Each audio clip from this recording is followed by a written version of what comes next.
कक्षा 11 के प्रिय छात्रों, नमस्कार। मैं डॉक्टर विद्यानिधि आचार्य आपकी कक्षा का पाठ शुक शावको दंत कथा पाठ नंबर 6 शुरू कर रहा हूं और इसके पैराग्राफ्स को, इसके शब्दों को, इनके अर्थों को ध्यान से समझेंगे तो आपको छोटे छोटे जो प्रश्न मैं प्रश्न बताऊंगा उनके अर्थों को और उसके अंदर क्या पूछा गया है उसके भाव को स्पष्टता से समझेंगे और बच्चों आप सही ढंग से प्रश्न पत्र हल कर पाएंगे। तो इस कथा को शुरू करने से पहले मैं आपको ये याद दिलाना चाहता हूं कि आदि शंकराचार्य एक बार सहरसा के आसपास मंडन मिश्र के पास शास्त्रार्थ करने जाते हैं और शास्त्रार्थ के दौरान, शास्त्रार्थ से पहले वह मंडन मिश्र का घर पूछने के लिए एक पनघट पर किसी पनिहारिन से पूछते हैं, मंडन मिश्र का घर कहाँ है। महानैयायिक, महामीमांसावादी मंडन मिश्र से मैं शास्त्रार्थ करने आया। जब वो ये पूछते हैं तो वह महिला बोलती है, जगद ध्रुवम स्यात् जगदध्रुवम स्यात् किरंगना यत्र गिरं गिरन्ति द्वारस्य नीडांतर सन्निविष्टः तज्जानीहि मंडन मिश्र ओकः। इसका तात्पर्य यह था, जिस घर के बरामदे पर बहुत सारे मैना तोते आपस में वाद विवाद कर रहे हो, शास्त्रार्थ कर रहे हो कि जगत ध्रुव है या जगत अध्रुव है, जहां पर ये आपको उपलब्ध हो वही मंडन मिश्र का घर होगा। इसी तरह की बातें हम आगे भी यहाँ देखते हैं कि जब हम बाणभट्ट की कथा को शुरू करते हैं तो बाणभट्ट के विषय में जब प्रारंभ करें तो वहां पर एक नाम आता है बाणभट्ट के पूर्वजों में, कुबेरों में। बाणभट्ट के पूर्वजों में नाम है कुबेर और कुबेर यजुर्वेद और सामवेद का पाठ कराया करते थे। जब वे पाठ कराते थे और उसके बाद बच्चों को कहा जाता था कि इसका अभ्यास करो और बच्चे सहाध्यायी, शिक्षाध्यायी जो भी थे, शिक्षण प्राप्त करने के लिए आए हुए अंतेवासी शिष्य, वे जब गलत उच्चारण करते थे तो वहां पर तोते और मैना उनको रोक कर कहते थे कि यह ऐसा नहीं है, इसको ऐसा बोलिए। मैं उसी वंश परंपरा में वत्स ब्राह्मण के गोत्र में, जिसे हम वात्स्यायन भी कहते हैं, वत्सस्य अपत्यम वात्स्यायन, तो वत्स्य ब्राह्मण के गोत्र में या वात्स्यायन गोत्र में उत्पन्न हुए चित्रभानु और उसकी पत्नी राजदेवी के पुत्र बाणभट्ट के विषय में कुछ बात कर रहे हैं। उनकी कथा के संबंध में बात कर रहा हूं। और राजदेवी बचपन में ही गुजर गई थी, जिसको कि हम इस कथा में भी देखेंगे कुछ उसी तरह के भाव को लिए हुए। और बाणभट्ट के पिता यानी चित्रभानु 14 वर्ष के जब हुए बालक और उनका देहांत हो गया, उसके बाद उनके ऊपर किसी तरह की कोई रोक टोक, पाबंदी या क्रियाकलाप पर कुछ भी कहने सुनने वाला नहीं था। इसलिए हजारी प्रसाद द्विवेदी ने बाणभट्ट की आत्मकथा लिखते हुए कहा कि ये बंड है। बंड के लिए उन्होंने शब्द प्रयोग किया कि सांड है, कुछ भी कर सकता है, कहीं भी जा सकता, कहीं भी आ सकता है। तो वो कहां के थे जो कहीं भी आ सकता है, जा सकता है? तो उसके लिए मैं ये कहूंगा कि अधिकतर जिन जंगलों का हमारे संस्कृत साहित्य में वर्णन हुआ है वह विंध्याचल पर्वत है। विंध्याचल पर्वत है, विंध्याटवी है। विंध्या के जंगलों में या वहीं पर आसपास कोई प्रीतकूट नाम का गांव था और प्रीतकूट गांव के पास सोनगंगा का जिक्र है, वहां के वे निवासी थे। जैसा मैंने बताया, वे इस तरह से जो है आगे बढ़े। उन्होंने एक बहुत सारे नाटक लिखे और नाटक मंडली बनाई और उसके बाद वे इतने ख्यात नाम हुए, इतने ज्यादा प्रसिद्धि प्राप्त हुए कि लोगों ने कहा वाणी बाणो बभूव, कुछ ने कहा बानस्तु पंचानन, किसी ने कहा बाणोच्छिष्टम जगत सर्वम, किसी ने कहा पंच बाणस्तु बाण। यानी ये सब जो है उनके विषय में प्रसिद्धि है, ख्याति है, जिसके विषय में मैं चर्चा कर रहा हूं। और बाण के जो लेखक हैं वो गद्य के लेखक हैं, और गद्य जो है 4 वर्गों में बटा हुआ होता है, मुक्तक, वृत्तगंधी, उत्कलिका प्रायः और चूर्णक। तो मुक्तक में समास रहित होता है, वृत्तगंधी छंदोबद्ध होता है, उत्कलिका प्रायः दीर्घ समास वाला होता है, चूर्णक अल्प समास का होता है। हम इस पाठ के माध्यम से चूर्णक का प्रयोग देखेंगे। तो उनके ऊपर जो है कथा लिखने का प्रभाव या कथा का स्रोत कहाँ था, तो स्वयं उन्होंने कहा अतिद्वयी। अतिद्वयी से तात्पर्य क्या था? बृहत कथा गुणाढ्य की कृति थी प्राकृत भाषा में, और वासवदत्ता सुबंधु की कृति थी संस्कृत साहित्य में, और वह भी गद्य काव्य। इन दोनों का अति प्रभाव था, इसलिए उन्होंने उनको याद करते हुए अतिद्वयी शब्द का प्रयोग किया था। और सुबंधु का इतना अधिक प्रभाव था कि उन्होंने हर्ष चरितम में यह कहा, कविनाम अगलत दर्प नूनम वासवदत्तया। कवि के दर्प को, कवि के अहंकार को यदि किसी ने समाप्त किया तो वो थे सुबंधु। तात्पर्य है कि सुबंधु, बाण, दंडी ये प्रसिद्ध गद्यकार हुए हैं 6ठी शताब्दी और 7वीं शताब्दी में। सुबंधु जो है 6ठी शताब्दी के पहले ही हो गए थे, यानी 5वीं शताब्दी के उत्तरार्ध में कहें, और ये 6ठी शताब्दी और 7वीं शताब्दी के ये प्रसिद्ध तीनों कवि हैं। मैं फिर से रिपीट कर रहा हूं, सुबंधु, बाण और कवि दंडी। अब मैं इन चीजों को जानकारी देने के बाद मैं आगे बढ़ता हूं। हमारा जो पाठ है शुक शावको दंत कथा। शुक तोता, यानी बहुत सारे तोते का भी प्रयोग कर सकते हैं, तोते। शावक तोता, और शावक का मतलब शुकस्य शावकः, शुक शावक तोते का बच्चा शावक। उसका उदंतः यानी उसके द्वारा कही हुई कथा, यानी कि तोते के बच्चे की कथा हम यहाँ पर पढ़ रहे हैं। तोते के बच्चे की कथा क्या चीज है, किस तरह के तोते के बच्चे की कथा को लेकर के हम चर्चा कर रहे हैं। तो जो उनकी कृति है, रचना है, तो मैं आपको यही कहूंगा कि बाण भट्ट ने आख्यायिका और कथा के तौर पर दो तरह की रचनाएं की गद्य में। तो जो बृहत ये कादंबरी है, कथा साहित्य है, वहां से ली गई ये रचना है, और कथा साहित्य में कादंबरी का बहुत अधिक प्रभाव है। तो हम देखते हैं इस कथा में क्या कुछ कहा गया है। तो छात्र देखिए, ये एक पैराग्राफ है, इसे हम अवतरण कहते हैं, या गद्य का एक हिस्सा, गद्यांश। तो चूंकि हम गद्य पढ़ रहे हैं तो गद्यांश है, अवतरण है। आप गद्य देख करके या पद्य देख करके आप चकित मत होइए कि ये तो बहुत भारी भरकम चीज है, हमें समझ में नहीं आएगी समझ में। आपको समझाना मेरा काम है, आपको अर्थ बताना मेरा काम है। इस चीज को ध्यान से समझने की आवश्यकता है।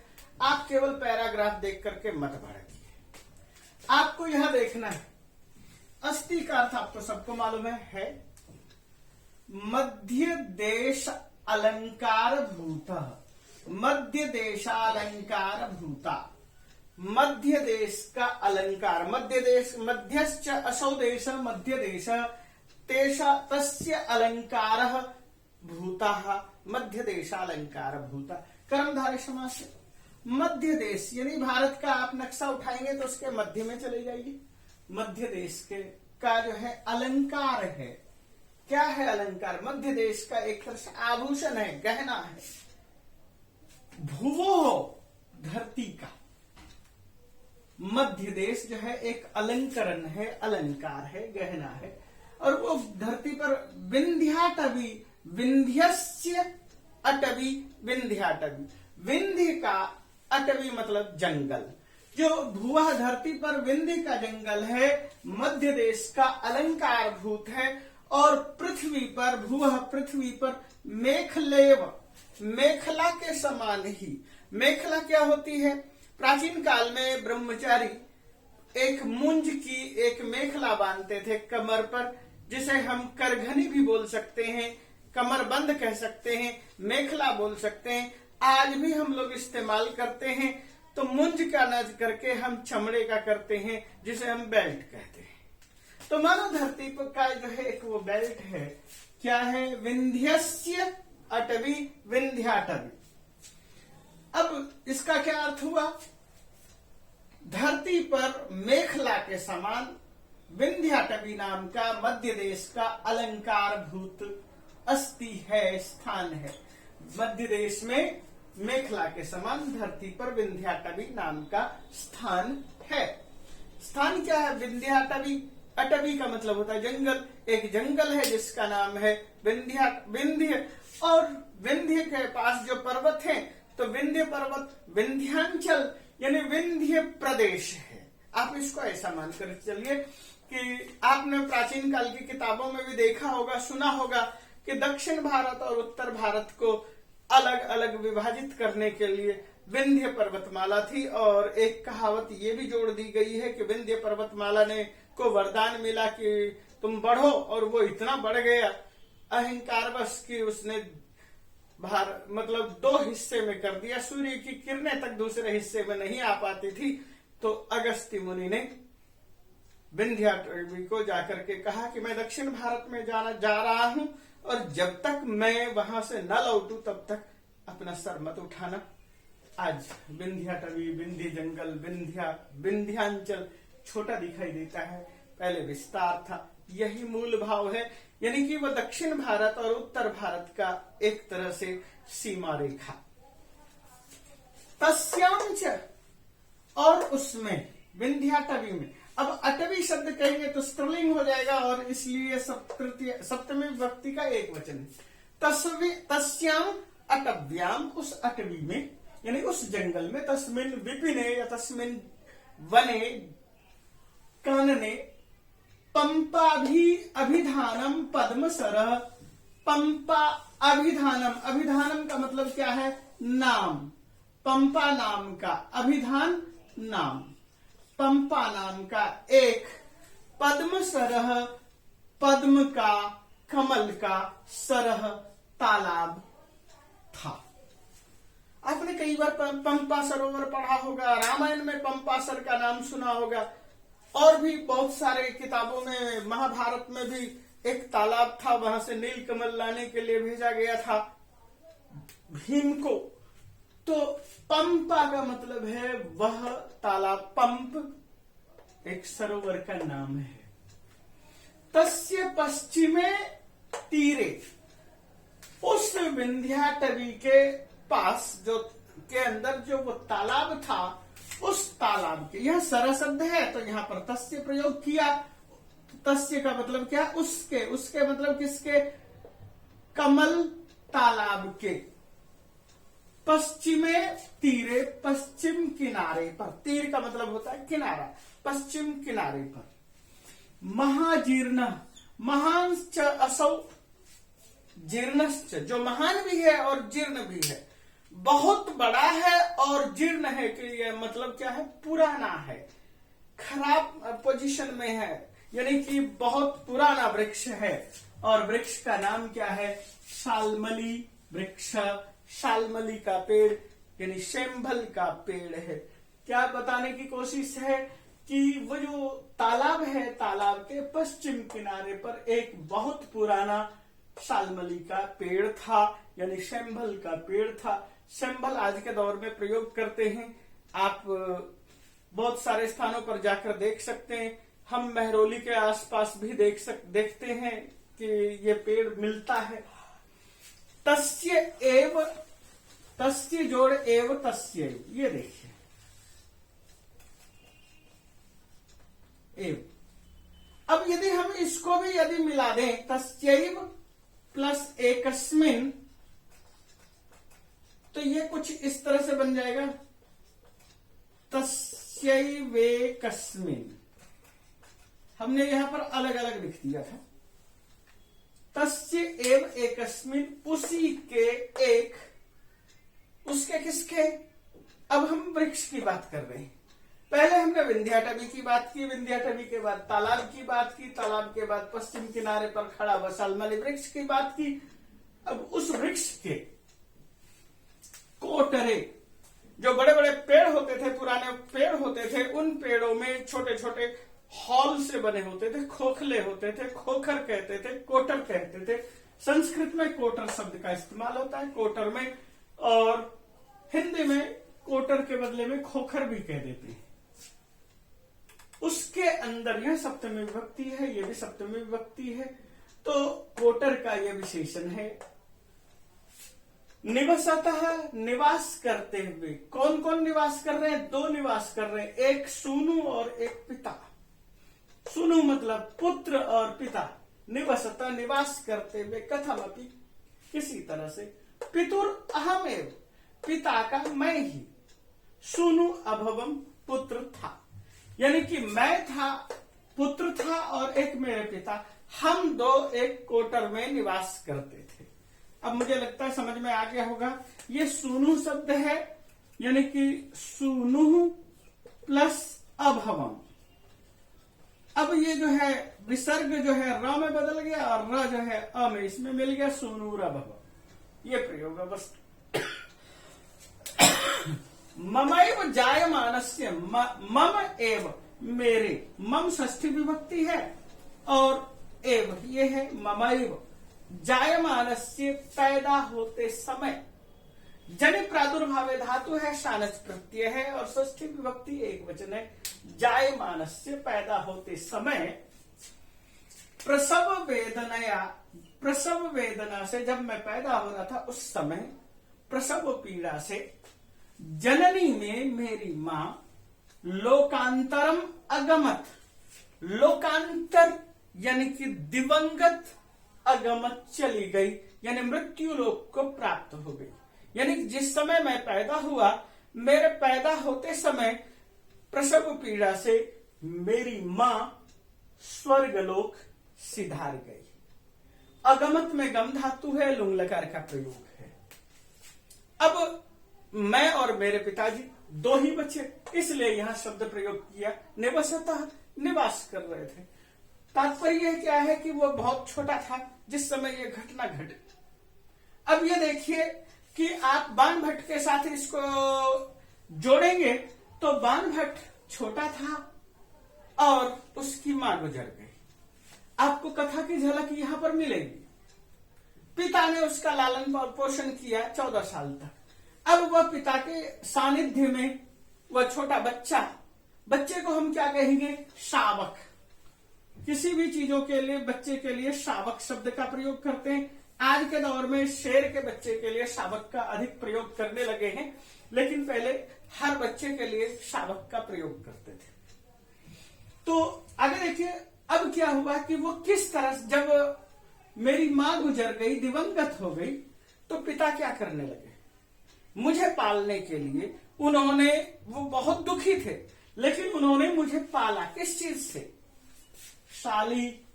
शालीधान, वल्लरी के, शालीधान के जो गुच्छे हैं उनके।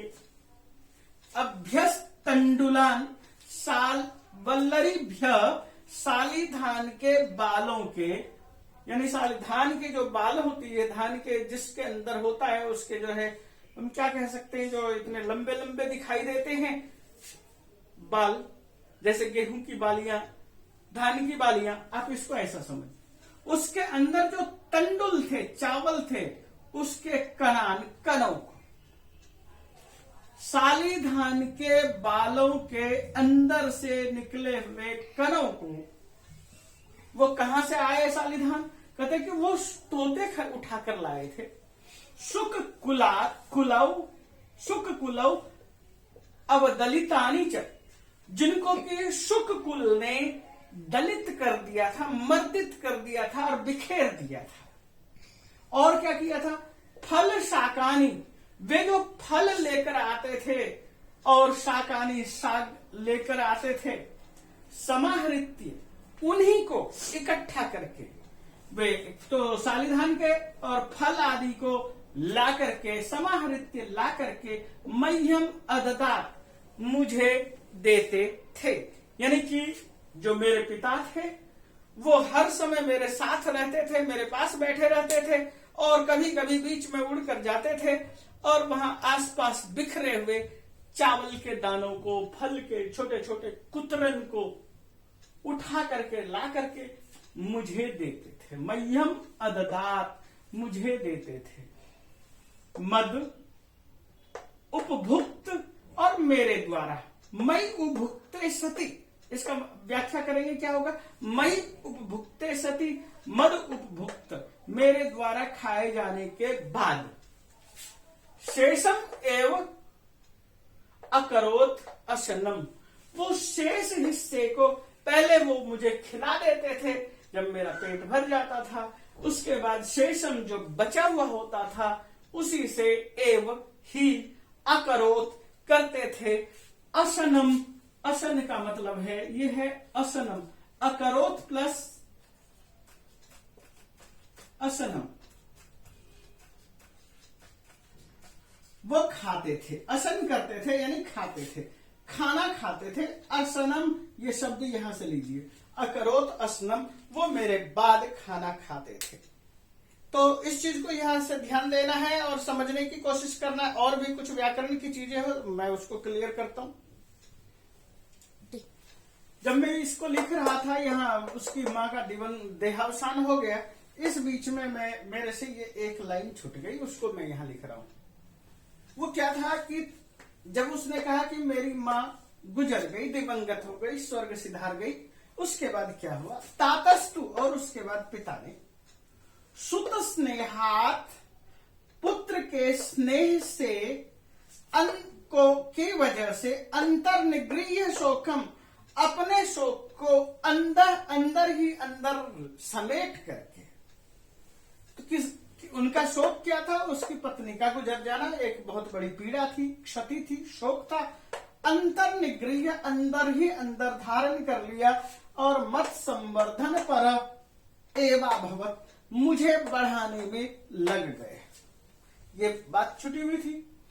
पर नीड़ा निपातिताभ्य, पर नीड निपातिताभ्य, तो ये है दूसरों के नीड से निपातिताभ्य गिरे हुए।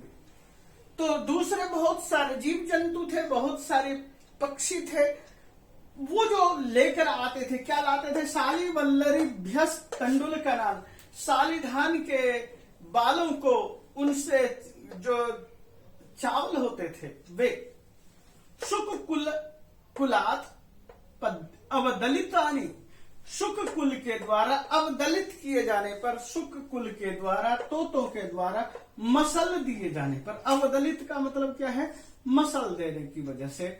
और फल शकलानी, और जो फल के टुकड़े होते थे, शकलानी फलानाम, शकलानी फलानी फल शकलानी, समाहृत्य, उनके फलों को छोटे छोटे पदलित किए हुए, अवदलित किए हुए जो टुकड़े होते थे फलों को, समाहृत्य मह्यम अददात, मुझे देते थे। मुझे लगता है कि इस पैराग्राफ में आपके पास बहुत सारी बातें क्लियर हो गई होगी और ऐसा कोई भी चीज नहीं था जो कि आपको समझने में ना आई हो। अवदलित का मतलब पदलित, पदलित से तात्पर्य क्या है, पैरों से रौंदे जाने पर, रौंदे जाने की वजह से। शाली का मतलब है, शाली नाम है, धान का नाम है शाली धान। आज के दौर में जैसे बहुत सारे धान होते हैं, बासमती, और बासमती के ही बहुत सारे प्रकार होते हैं। और समाहृत्य सम प्लस आहृत आ प्लस री और लियप, यह है समाहृत्य। स्नेहात अंतर, यह स्नेह शब्द है, इसका पंचमी विभक्ति है, और अंतर, अंतर क्या, निगृह्य, निगृह्य, निगृह्य में क्या है, नि उपसर्ग है, गृह्य धातु है और ल्यप प्रत्यय है। उपभुक्तः, ये आपको क्लियर कर ही दिया मैंने। मत संवर्धन पर मुझे बढ़ाने की लालसा से, मुझे बढ़ाने के लिए एव अभवत ऐसा किया।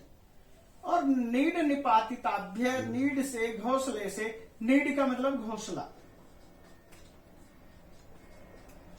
निपातिताभ्य गिराए जाने पर,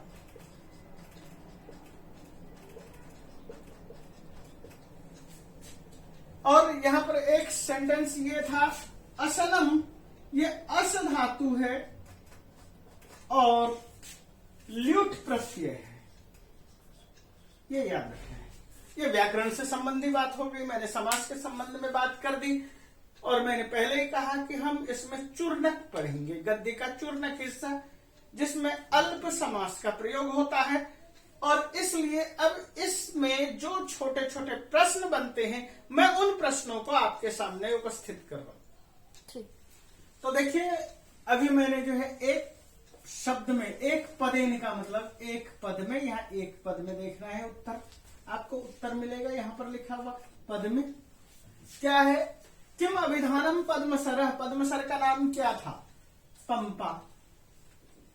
सालमली वृक्ष कुत्र आसीत, सालमली का पेड़ कहां था? पद्मसरस्य पश्चिमे तीरे, पद्मसर के पश्चिम तीर पर। आगे है का लोकांतरम अगमत, कौन लोकांतर को चली गई, यानी कि दिवंगत हो गई? मम जननी या मम माता। कह मत संवर्धन पर अभवत, कौन मुझे बढ़ाने में लग गए? मम पिता। तातः फल शकलानि कस्मै अदात, फलों के टुकड़े किसको दिए? तो आप मह्यम लिख सकते हैं। मह्यम हम किसके लिए कह रहे हैं? उस तोते के लिए, तोते का जो बच्चा है शावक, उसके लिए प्रयोग कर रहे हैं। और उसका नाम क्या है? वैशंपायन नाम है। तो वैशंपायनाय कहिए, शावकाय कहिए, मह्यम कहिए, एक ही बात है। ताता किम अस्नाति, ताता क्या खाते थे? पिता क्या खाते थे? उपभुक्त शेषम अस्नाति, जो मेरे खाने के बाद शेष बच जाता था उसी को अस्नाति। तो इस तरह से जो है एक एक पद में उत्तर है। आगे देखिए पूर्ण वाक्य में उत्तर क्या होगा। पंपाभिधानम पद्मसर कुत्र आसीत, पंपा नाम का पद्मसर कहा था? विंध्याटव्याम। यहां हमने सीधा विंध्याटवी का सप्तमी कर दिया, विंध्याटव्याम। पंपाभिधानम पद्मसर आसीत, आगे तो ये आप ऐसे कैसे उतार सकते हैं। ताता कानी समाहृत्य मह्यम अदात, तातः तात ने मुझे क्या चीज इकट्ठा करके मुझे दिया? तातः शाले बल्लरी तंडुलान अवदलित फल शकलानी मह्यम अदात, तात ने चावलों को और फल शकलानी, फल के शकल, शकल का मतलब होता है खंड, टुकड़े। आप ये यहां पर एक चीज ध्यान रखना है, शकल और शकल, इन दोनों में अलग अलग अर्थ है। शकल का मतलब है टुकड़ा और शकल का अर्थ है संपूर्ण। आपको इन शब्दों के अर्थ को भी समझना होगा, नहीं तो इसका अर्थ ये ले लेंगे तो अर्थ गलत हो जाएगा। फल शकलानी यानी फलों के टुकड़ों को, कौन से फल के टुकड़े थे? अवदलितानी, अवदलित थे, उनके पैरों के द्वारा जो रौंदे गए थे उन टुकड़ों को मुझे दिया। और इसके आगे के प्रश्न देखें। आगे प्रश्न था मम जननी कथम लोकांतरम अगमत, मेरी माँ कैसे लोकांतर को चलेगी? लोकांतर का मतलब मृत्यु लोक को। मम जननी प्रसव वेदनया लोकांतरम यानी मृत्यु लोकम या स्वर्गम अगमत चली गई। ये प्रश्न का उत्तर हो गया। भाषिक कार्य में क्या है? मे जननी लोकांतरम अगमत, ये जो सेंटेंस था, अत्र मे इति सर्वनाम पदम किसके लिए प्रयोग किया? सुखाय, लोकाय, सुख, सबकाय, ये उत्तर है। पुत्र पदस्य पर्याय पदम किम प्रयुक्तम, पुत्र के लिए पर्याय पद क्या प्रयोग किया? ताता सुतः जननी, सुतः शब्द का प्रयोग किया और एक और भी शब्द का प्रयोग किया, सूनु, दो शब्द का प्रयोग हुआ। अशेषम पदस्य किम विलोम पदम प्रयुक्तम, अशेष का उल्टा क्या होगा? शेषम। और इससे आगे देखते हैं, महाजीर्ण शालमली वृक्ष, ये घ नंबर प्रश्न है। महावृक्ष शालमली, महाजीर्ण शालमली वृक्ष, ये दो शब्द हैं। अनयो, इन दोनों में पदयो पदों में विशेष्य पदम किम प्रयुक्त, विशेष्य पद क्या प्रयोग किया। महाजीर्ण ये विशेषण है, सालमली वृक्ष विशेष्य है। तो देखो यहां पूछा क्या है, सालमली वृक्ष की विशेषता है महाजीर्ण, इसलिए ये इसका उत्तर हो गया। अब अगला एक पैराग्राफ है, ये देखिए, एकदा एक बार। जब भी हम प्रयोग करते हैं कोई भी कथा तो एक बार बोलते हैं। प्रति प्लस उषसी प्रत्युषसी, प्रति जोड़ उषसी, सुबह सुबह, अगली सुबह। सहसैव सहसा अचानक, सहसा प्लस एव, यहां पर जो है यन संधि है और यहां पर सहसा प्लस एव, यहां पर सहसैव वृद्धि संधि है। प्रतिजोड़ उषसी प्रत्युषसी, अगली सुबह, ऐसा बोलिए। सहसैव अचानक, तस्मिन वृक्षे, उस पेड़ पर, यानी उस पेड़ के पास, मतलब ये है वृक्ष पेड़ में। मृगया, मृगा के लिए, मृगया का मतलब होता है शिकार, शिकार के द्वारा या शिकार के लिए आते जाते लोगों के, कोलाहलम, कोलाहल, ध्वनि, ध्वनि को, उदचरत, उच्चारण सुनाई पड़ा। यानी उस जंगल में क्या दिखाई दिया, उस पेड़ के आसपास क्या दिखाई दिया, मृगया, शिकार के लिए आने वाले लोगों का कोलाहल, ध्वनि, उदचरत हो रहा था। यानी कि वहां पर शिकारी आए हुए थे, शिकार करने के लिए आए हुए थे, शबर आए हुए थे, निषाद आए हुए थे, वे शिकार करना चाहते थे, इसलिए वे वहां पर आए और उन्होंने अपने गाजों बाजों के साथ पशुओं को हड़काना शुरू कर दिया, कोलाहल शुरू किया। कोलाहल का मतलब भयानक शोर शुरू कर दिया। मृगया एव कोलाहलम, मृगया कोलाहलम, ध्वनि उदचरत हुआ। आकर्ण, उसको आ उपसर्ग है, कर्ण धातु है, लेप प्रत्यय है, इसको आप ऐसे कह सकते हैं, आ प्लस कर्ण प्लस लेप। तो आ की जगह लेप का प्रयोग करते हैं। आकर्ण सुनकर, और सुनकर, सुनने के बाद क्या है, तम कम कोलाहलम, उस कोलाहल को, अहम मैं, उपजाता बेपथु, अर्भकतया, अर्भकतया बच्चा होने की वजह से, अर्भक का मतलब होता है एकदम छोटा बच्चा। उपजाता बेपथु, बेपथु उपजाता, बेपथु कंपन, यहां पर बेपथु शब्द है, इसको हम ऐसे लिखेंगे बेपथु, और फिर अर्भक का अ इसमें मिला दिया है, अर्भकतया, कंपनम अभूत, कंपन हुआ। आपने महाभारत में भी देखा होगा, गीता में क्या कर, वेपथुश्च शरीरे में रोमहर्षश्च जायते, तो वेपथु शब्द कंपन के लिए प्रयोग होता है। अहम उपजाता वेपथु, मुझे बहुत ज्यादा वेपथु शुरू हुआ, यानी कंपन शुरू हो गया। किस वजह से कांपने लगा, यानी मैं जोर जोर से कांपने लगा। इसका मतलब अहम उपजाता वेपथु अर्भकतया, बच्चा होने की वजह से मैं जोर जोर से कांपने लगा, क्योंकि मैंने पहली बार ऐसा शोर सुना। भय विह्वल, भयात विह्वल, भय विह्वल, भय से विह्वल होकर के, या षष्ठी तत्पुरुष। पितुः, पिता के, पक्ष पूटांतरम, पक्ष के, पंखों के, पूटांतर यानी दोनों पंखों के, अंतः पक्ष पुटों के, पक्ष संपुट के, अंतरम आविशम, अंदर प्रवेश कर गया। अब यहां पर क्या था, एक शब्द है अर्भकतया, अब यहां आविशम है, ये ध्यान रखिए, ये आविशम है। पुटांतरम आविशम, पुटांतरम आविशम, पक्ष पुटांतर में आ गया, पंखुड़ियों में, उनके पंखों के अंदर बैठ गया। आगे था अचिरात च, अचिरात च, यहां अचिरात में आप अलग अलग लिखेंगे तो ये हो जाएगा प्लस च, और त को च में बदल देंगे, अचिरात च, जो आपने अभी थोड़ी देर पहले देखा। प्रशांते तस्मिन, तस्मिन कोलाहले प्रशांते, उस कोलाहल के बंद होने पर, क्षोभित कानने, वो जो था मृगया कलकले क्षोभित कानने, मृगया के शिकार के कलकल की आवाज से कानने जंगल के क्षोभित हो जाने पर, जंगल में भयानक शोर होने की वजह से, क्षुब्धता आ जाने की वजह से, अपरा तपरी हो जाने की वजह से लोग जीव जंतु डर के मारे इधर उधर भाग रहे थे। इसकी वजह से पितुर उत्संगात, पितुः उत्संगात, पिता के उत्संग, उत्संग का मतलब होता है गोद, अंक, उत्संगात, यहां पर यह शब्द यहां तक आया। ईसत इव, ईसत का मतलब होता है थोड़ा सा, मानो थोड़ा सा।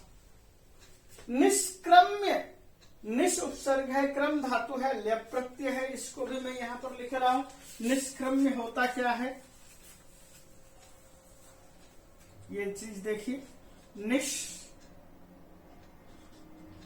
प्लस क्रम प्लस ल्यप, निकल कर, कोटरस्थे एव, कोटरस्थ एव, कोटरस्थे एव, कोटर में स्थित ही, कोटरस्थे एव, कोटरस्थ एव। यहां पर यदि हम ये करेंगे जैसे गृहे स्थित गृहस्थ, कोटरे स्थित कोटरस्थ, तो कोटर में स्थित ही, शिरोधाराम, सिर का अधर भाग यानी ऊपरी हिस्सा यानी गर्दन का हिस्सा, उसको प्रसारिय थोड़ा सा आगे फैला करके, प्रसृल्य,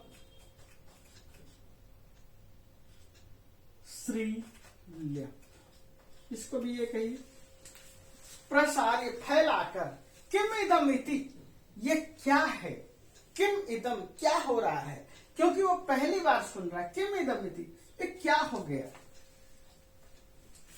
दिदृक्षु, देखने की इच्छा से, अभिमुखम, सामने, आपतत, आते हुए, आपतत है यानी सामने दिखाई पड़ा, क्या सामने ही दिखाई देने लगा, क्या है, आपतत, आता हुआ सा, सामने दिखाई देते हुए।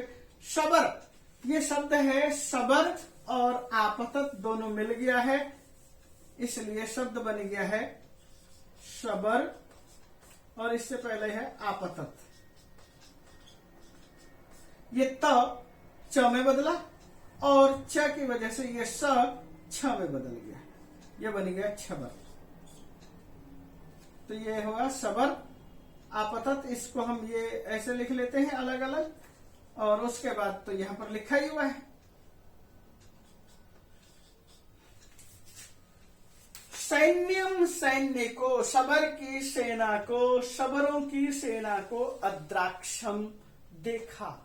ये लुंग लकार का प्रयोग है, या लुंग लकार का अधिक से अधिक प्रयोग किया है। मध्य चतस्य, और उसके बीच में, किसके बीच में, जो सेना सी चल रही थी उसके बीच में बहुत सारे लोग चल रहे थे, ढोल बजाते हुए जा रहे थे, नगाड़े, जिससे कि शोर ज्यादा से ज्यादा हो सके। एक शबर सेना जा रही थी, किस लिए, मृगा के लिए, शिकार के लिए। तम सैन्यम अद्राक्षम, उस सेना को देखा। मध्य च, और उस सेना के मध्य में, ये मध्य शब्द है, मध्य में यानी बीच में। तस्य प्रथमे वयसी, उसके पहली अवस्था वाला, वर्तमानम, वर्तमान, शबर सेनापतिम अपश्यम, शबर सेनापति को देखा। तात्पर्य क्या है, एक किशोर जो सेनापति था, सेनापति छोटा सा बालक था, यानी प्रथमे वयसी, पहली अवस्था में था, वर्तमान अवस्था में था, अल्प वयस्क था, ऐसा शबर सेनापति अपश्यम, देखा। मैंने एक शबर सेनापति को देखा, सेनायाः पति, सेनापति, और अपश्यम लंग लकार का उत्तम पुरुष एक वचन, शबर सेना को देखा। वयसी शब्द में प्रथमे वयसी, प्रथम वयसी, वयस शब्द के साथ सप्तमी विभक्ति का प्रयोग है पहली अवस्था में, यानी किशोरावस्था में। किशोर शबर बालक को, जो कि सेनापति का रोल कर रहा था, उसको अपश्यम देखा। उसके आगे देखते हैं। हेलो, तो ये था शब्द तमुपजात वेपथु। तो वेपथु शब्द तमुपजात वेपथु को हम कैसे किस समास में कहेंगे? उपजात वेपथु यस्य सह उपजात वेपथु अर्भकः। ये यहां पर बहुब्रीहि समास का प्रयोग करेंगे। मैं लिख देता हूं बहु। आगे है पक्षयो पुटस्य अंतरम। पक्ष पुटस्यांतरम। पक्षयो पुटस्य अंतरम। पुटस्य अंतरम यह तत्पुरुष समास है। क्षोभितम काननम येन सह ये तृतीय तत्पुरुष है। येन यस्य यम इस तरह का जब भी प्रयोग होगा तो आपको बहुब्रीहि समास मानकर चलना है। अब वो पूरा का पूरा सेंटेंस था। दिदृक्षु शब्द है। ये दृश धातु का शन के साथ उ प्रत्यय होकर के बना है। प्रथम पुरुष एक वचन। द्रष्टुम इक्षुक दिदृक्षुक ये शब्द है। द्रष्टुम इक्षु दिदृष्टु दिदृक्षु और दिदृक्षु प्लस अभिमुखम प्लस आपतत प्लस शबर सैन्यम प्लस अद्राक्षम दिदृक्षुरभिमुखम मापतत शबर सैन्यम अद्राक्षम। इस तरह से शब्द है। इसको अलग अलग कर सकते हैं। वृत्त प्लस सानच वर्तमानम। प्रथमे वयसी वर्तमानम। यह वर्तमानम शब्द का प्रयोग था तो वृत्त और सानच का प्रयोग किया। अब आप देखिए एक पद ने उत्तर था। एक पद में हमें उत्तर देना है। कुत्र मृगया कोलाहल ध्वनि रुदचरत। कोलाहल की ध्वनि कहाँ हो रही थी? वने। तो किस वन में? विंध्याटव्यम विंध्याटवी में। आगे भय विभ्वल शुक शावक कस्य पक्ष पुटांतरम आविशम। तो भय से विव्वल शुक शावक यानी तोते का बच्चा कस्य पक्ष पुटांतरम किसके पंखों के पुट के अंदर आविशम प्रवेश कर गया? पितु पिता के। शुक शावक काम प्रसारी अपश्यत। शुक शावक ने किसे फैला करके देखा? शिरोग्रीवाम शिरोधराम लिखेंगे या ग्रीवाम लिख देंगे। और शुक शावक सवर सेनाया मध्य कम अपश्यत। शुक शावक ने सेना के बीच में क्या देखा? सेनापतिम अपश्यत। सेनापति को देखा। और इससे आगे का प्रश्न, तो आगे प्रश्न था 9 नंबर प्रश्न। स कुतः कस्मात् निष्क्रम्य शबर सैन्यम अद्राक्षम। तो एक शब्द में उत्तर देना था। पितुरुत्संगात पिता के गोद से निष्क्रम्य निकल करके। बस इतना कहने से काम चलेगा। बाकी पूरा वाक्य में तो यहां कहेंगे। एकदा पूर्ण वाक्य में उत्तर क्या है? एकदा प्रत्युषसि तस्मिन् वने किम अभवत्। एकदा प्रत्युषसि तस्मिन् वने मृगया कोलाहल ध्वनिर उदचरत। ये इसका उत्तर है। उसमें क्या हुआ? तो मृगया के लिए शिकार के लिए आने वालों की कोलाहल की ध्वनि सुनाई पड़ने लगी। ख नंबर प्रश्न है ये जो है यहां से आपका उत्तर जो है क्लियर हो जा रहा है कि दृशा शुक शावक पुछ पक्ष पुटांतरम आविशत। उपजात वेपथु सबसे पहला ये कारण है। उपजात वेपथु। दूसरा है भय विह्वला। पितुः पक्ष पूटांतरम आविवेश। कह शावक। यहाँ शावक शब्द भी लिख देंगे तो कोई दिक्कत नहीं है। शावक उपजात वेपथु भय विह्वल। या फिर शावक को हम इन सबको सर्वनाम विशेषण बना ले और यहाँ पर लिख दें शावक। तो इसका और भी उत्तर क्लियर हो जाता है। उपजात वेपथु भय विह्वल शावक पितु पक्ष पूटांतरम आविवेश। आगे शब्द प्रयोग किया है। शुक शावक कदा शिरोधराम प्रसार्य सबर सैन्यम अद्राक्षम। शुक शावक कोटरस्थ कोटरे तिष्ठति इति कोटरस्थ यानी कोटरे स्थित कोटरस्थ ऐसा भी कह सकते हैं। पितुर उत्संगात पितुरुदसंगात पिता के गोद से। उत्संग का मतलब क्या है? गोद। शिरोधराम प्रसार्य शिरोधरा को शिरः अधर भागम यानी ग्रीवाम प्रसार्य फैलाकर सबर सैन्यम अद्राक्षत, सबर सैन्य को देखा। ये था हमारा प्रश्न पूर्ण वाक्य में, और इससे आगे भाषिक कार्य करते हैं।